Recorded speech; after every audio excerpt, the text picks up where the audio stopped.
So in the previous video, we were not eligible for a cash out. So what I've done here is I've added another flight, all right? And we actually are already, I've actually bought myself this policy for my current user. Now, just to demonstrate that also, I did not buy it for Airline 5s. Yeah, we'll see that the policy is not active. So let's go back here, check that policy again, and that policy is active. So we're going to check the status quickly. We'll notice that exactly 3 minutes from now, this flight will be leaving. So what we're going to want to do is hard code it so that we actually get the late airline as we intended. So what I'm going to do quickly is in our server application, I'm going to remove every other option that we could possibly have here, leaving some things commented out. Let's save. I'm going to close out the Oracle application again, and again, I'm going to run npm run server. All the oracles will register once again, at which point all I have to do is just wait a second, and yeah, I will just check my policy, at which point I should be eligible.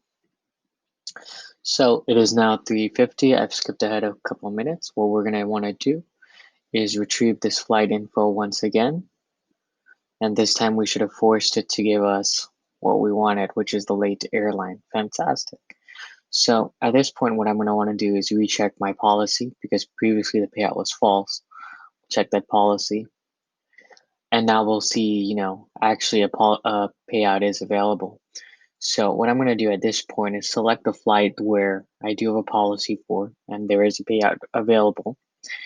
And just so we're at the same page, we're going to reference my current F balance. I'm just going to copy and paste that. Let's throw that right there for the hell of it. Now, what I'm going to want to do is claim that insurance now. Fantastic. So we're going to check my balance, and there we go. I've just moved up by 2 ETH. My original in Ethereum insurance was for 1 ETH, and what we'll notice is I've been recompensated 2 times what I've been insured by the contract, and that has been hard coded into the contract itself. So what we can do now is actually check the policy again, and we'll see that the payout available is, it'll tell us that we do not have an active policy. We can try to claim this again, at which point we should get an error as well. The policy is not active.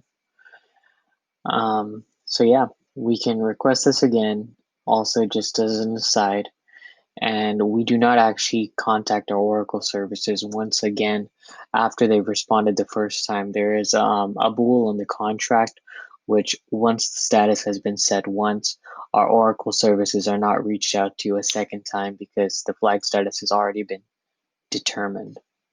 At which point we can probably just check our logs again, and you'll notice that we did get a lot of these status code late airlines logged out. So, and we did get some invalid responses as well. Obviously, we're going to get them because the indexes will not always match.